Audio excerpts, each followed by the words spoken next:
Hello friends, welcome back to the Vani video guys and my YouTube channel guys. Today when we are going to talk about guys Infinix phone setting guys, and today video title is guys how can we own guys Infinix phone by phone color correction, and how can we use it.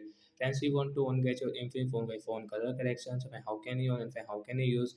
Today friends, I will show you, I will tell you guys. So before starting video friends, first of all go and subscribe the channel, click the bell icon. So first of all guys, we will own guys our phone setting guys.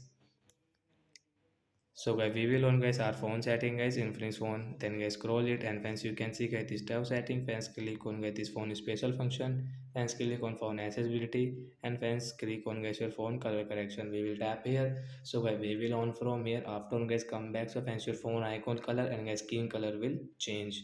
So we call it guys color inversion, and guys, after on guys color inversion guys, you can see phone icon color will change. So like that guys, we can on, and guys we can use guys Infinix phone by phone color inversion setting. So that's it guys, thanks for watching the video. Bye bye guys, we will meet on next video.